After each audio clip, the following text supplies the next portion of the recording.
Hey guys, it's John with CheatSheetPros.com. It's Friday morning, October 1st. We're going to take a look at some NFL prize picks or player props. I posted the article with my favorite six, but it takes so much time to screenshot and write. I was like, you know what? I'm going to do my favorite six in the article, and then I'm going to address all of them on the video because it's a lot easier for me. Sorry, my voice is scratchy. My sinuses are draining. I don't feel good, but I'm going to get this video done, and then I've got 3 days to lay around and watch college football, NFL football, and have fun. I don't work Fridays, so it's kind of a nice time to relax and get some stuff done. Excuse me. So let's go ahead and take a look. The six in the article I'm going to run over in case you did not see the article. We're going to run over them real quick. So I can't pull up my prize pick site because I can't get logged in, so I've got to do it on my phone. It's a pain in the butt. I've spent 2 weeks with their tech support. They still can't figure it out. So I'm going to run through these pretty quick and give you all the ones that I do like. So Cordarrelle Patterson, I was kind of shocked. So I went through and I looked at all of the stats last night, made some notes, ran them all through today and took a look at them. His receiving yards was over under 27.5. Well, if you see, he's getting, over here on receiving, he's getting 7 targets each of the last 2 weeks, and he put up 82 and 58 yards. So he caught 6 of 7 for 82 last week, 5 of 7 for 58. So 27.5 yards seems really low. Mike Davis really isn't doing much, so Patterson's getting a lot more usage. You can see he's getting about 14 touches a game, and Atlanta's usually always going to be down. Their defense is awful, so I like 27.5. I mean, he had a long of 28 last week. I mean, that could be a one-catch win right there. So Cordarrelle over 27.5 receiving yards is the first one. Number 2 is DeAndre Swift receiving yards over 35.5. You can see last week he was 7 of 7 for 60. Then he was 4 of 5 for 41. And week 1 he was 8 of 11 for 65. So he's been over that every single game, and there's no reason to think he wouldn't be this time. If anything, the coaches are praising him more, saying, hey, he's going to get more work and more touches. So 35.5 is really low for a receiving line for him, in my opinion. And then Mike Geseki. So if you read my DFS article, Jacoby Brissett loves throwing to Waddle and Geseki. Waddle's the preferred option, and Geseki came in at the number 2. They both got peppered with targets last week. I think Waddle had 12 of 13, 12 catches on 13 targets, and so we're going to look at him next. But then Geseki, in week 2, he was 3 of 6 for 41 yards, and that was against an extremely difficult Buffalo defense. And his over-under is 32.5 yards. So he went over that against Buffalo, which is one of the toughest matchups they'll see. And then last week, he had caught 10 of 12 targets for 86 yards with Brissett, which we can see here. So, I mean, his number here is 32.5. He got it against Buffalo. He got it again last week. Brissett's QB in again, so I really like that one. And while we're talking about that, Jalen Waddle, I like his catch prop. So you can see as far as receptions, he was 4 of 5 week 1. I kind of throw week 1 out. But then he was 6 of 8 against Buffalo in week 2. And then last week with Brissett, he caught 12 of 13 balls. And I figured the perfect number, because I try to figure out like what would be a good line before I look at it, because that will kind of tell me everything I need to know. So I said 6. I said 6 balls would be good because that's what he caught against Buffalo. He went over it last week. I said, so if it's 6.0 or higher, I'm going to take the over. Well, when I pulled it up and looked at it this morning, it was 4.5.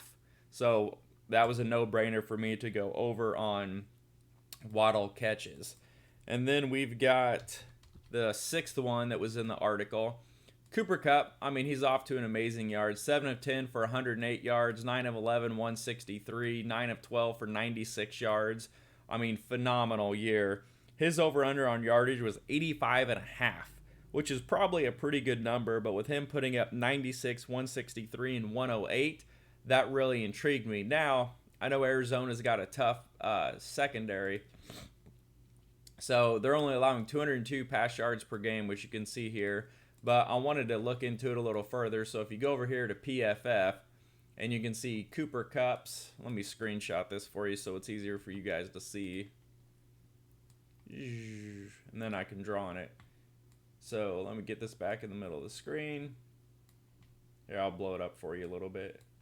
So this is kind of the PFF chart. It shows you all the matchups. Now, typically, I don't like referring to this just because you'll get someone like Devontae Adams who plays runs a third of his routes out of the slot, a third on the left, a third on the right, and you can't really get a grasp on who's going to cover him. But here we see in the slot, Cooper Kupp runs 75% of his routes.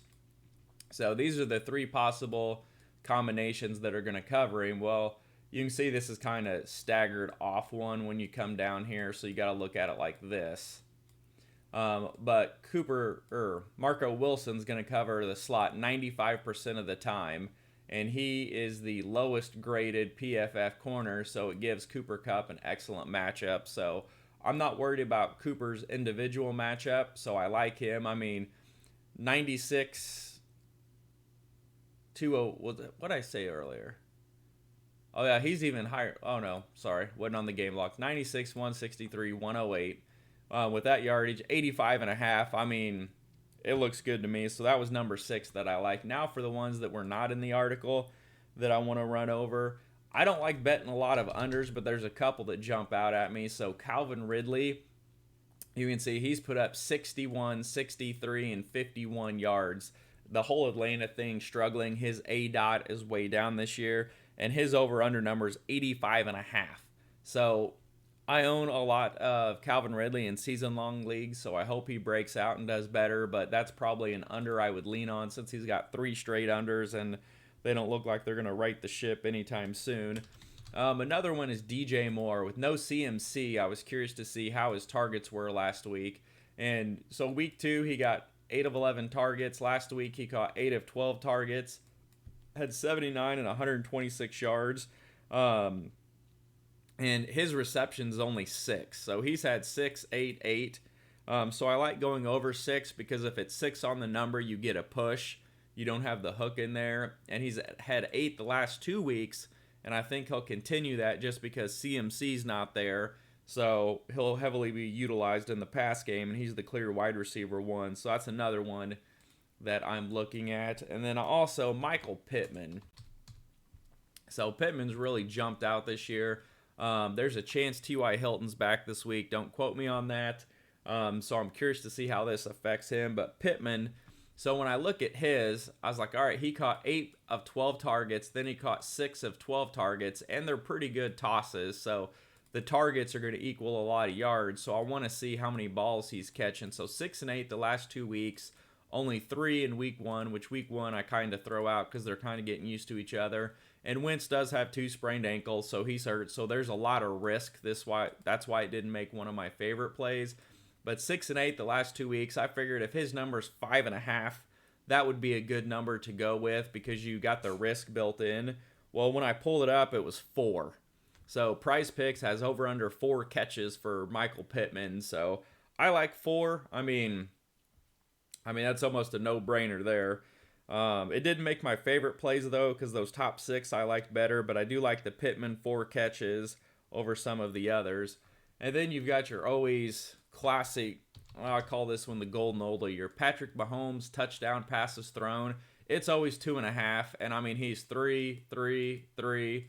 They just don't run the ball when they get down to the goal line. I mean, yeah, occasionally he'll run one in, or he might hand one off to CEH, but even if he does, I mean, Kansas City's going to score 28 points plus, so they're going to get 4 touchdowns. So he usually has his 3 TDs. So over 2.5, I love. I can't remember the last time he threw only 2 TDs in a game. Some of the tier 2 ones that I noted down that I'm going to look into a little bit more. One's Chuba Hubbard. I'm not sure how to pronounce his name. So his was over 22.5 receiving yards. Last week he had, let me get over here. He had 3 of 5 for 27 receiving yards. And with no CMC, he's the primary back. So going over 22.5, I think would be a decent line. I mean, Dallas isn't a scary defense by any means. Yeah, they're giving up 337 pass yards, so over 22.5 seems like too easy. So I'm wondering if there's something that I'm missing. Also, Odell Beckham, he was unhappy in New York, so he came here. So I know that Cleveland's going to do everything they can, give him some targets to try to keep him happy. He was 5 of 9 for 77 yards. So his over-under was 60.5 yards. So I thought that was kind of interesting. I mean, he's the obvious wide receiver one. So 60.5, I don't mind it. Not my favorite play, but if you're doing a bunch of big cards, I don't mind mixing that in. Cooper Kupp TD over 0.5. If you've got a sports book, he's got 2, 2, and 1 so far this year. He's scored in every game, and we just looked at the matchup for him. TD's tough because lots of times if you take anytime TD, you're going to get better odds than what you would on Prize Picks, but I don't mind going over 0.5 for him to get a TD, especially if you can mix it in with some other games. Kareem Hunt is the next one. So we're looking at Kareem Hunt. Now, when I got to him, I was looking at fantasy points over. So his over-under for fantasy points was 13. So it's like 13 fantasy points. Well, I have Nick Chubb and Kareem Hunt in a couple season-long leagues, and I keep playing Chubb and not Hunt, and Hunt keeps outscoring him because of the PPR value. So on here where you're getting point per reception, I mean, he got 13 carries for 51 yards in week 2, and then 10 carries for 81 yards last week. And then he didn't really get any targets in week 2, but last week he had 6 of 7 for 74 yards.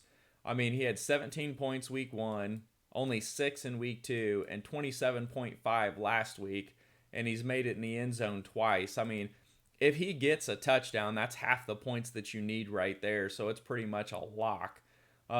So I feel like when you're taking over 13 fantasy points with Hunt, if he gets a touchdown, it's almost an automatic win. There's almost no way he's not going to get that number. And then even if he doesn't, you still have a possibility of getting there with just the reception value and then total yardage, because he's used a lot more than what I would like to see since I'm a owner of Chubby.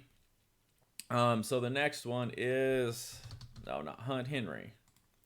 So Derrick Henry, his over is 22 fantasy points. Now, the catch with this one is they're talking about him being heavily used this week, and there's no A.J. Brown. Julio Jones is, I don't know if it's doubtful, unlikely, whatever. He's highly questionable, so I don't know if he'll play. And even if he does, he's not going to be the guy that gets peppered and goes off because he's nursing an injury as always.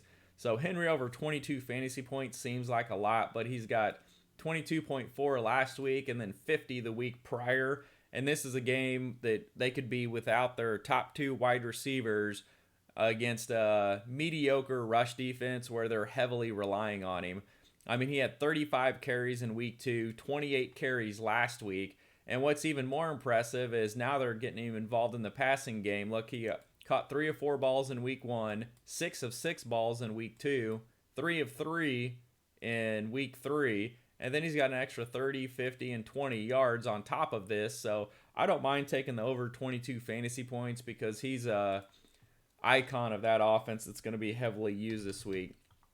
And then one of the other ones, Lamar Jackson. So let's look at his fantasy points here. So in week 1, he had 20. In week 2, he had 37, but it was against Kansas City in a big shootout game where Kansas City was scoring but couldn't stop him, so let's throw that game out the window. And then week 3 against Detroit, who's not a good defense, he only had 20.28 fantasy points. Well, he's going up against Denver this week, who is just an absolute ridiculous defense. I mean, they're only giving up 162 pass yards per game and 59 rush yards per game. I mean, this defense is legit. They have 3 top 10 corners on it, and they're going to be ready for this. And it's even at Denver, which I like even more. And his over-under fantasy points is 23. So I think if you take away his rushing ability with that defense, going under 23 is the way to go on this one. Again, I haven't locked that one in yet, but it is one that I'm looking at. And then I've got, what do I got on my list here? 2 more that I want to take a look at. So let's go back to Cordarrelle Patterson. And so his fantasy points was 10.5. So that kind of interests me. Last 2 weeks, he has 23.9 and 16.2. And you'll see earlier we had 7 targets, 7 targets. I mean, he could get half of his value in just PPR value catching balls. So I really like 10.5. That's a good number. So if you're not going to take him on 27.5 receiving yards, then I like 10.5 fantasy points. I think that's, I don't know, that just seems easy to me.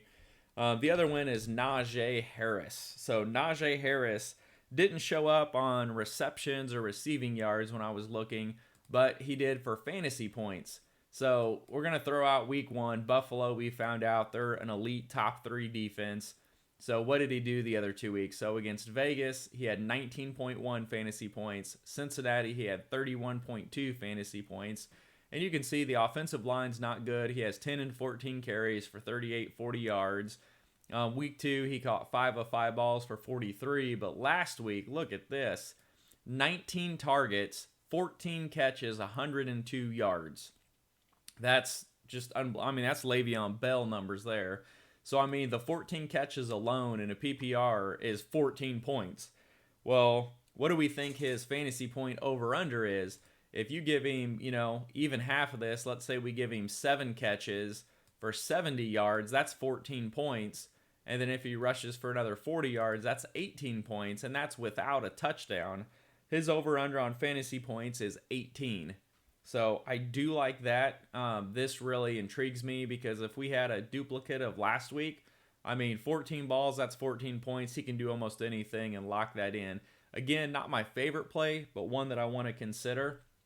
So those are the, I believe, 18 plays that I like. So if you have not done prize picks before, you can log on if it's available in your state. The article on the website, CheatSheetPros.com, it's got a referral code. If you do not have an account and use our referral code, I will put you in our premium group, premium chat, and give you 2 months of free everything. So good luck, guys. I feel like crap, but it's football weekend. My work week's over, so let's have some fun and make some money.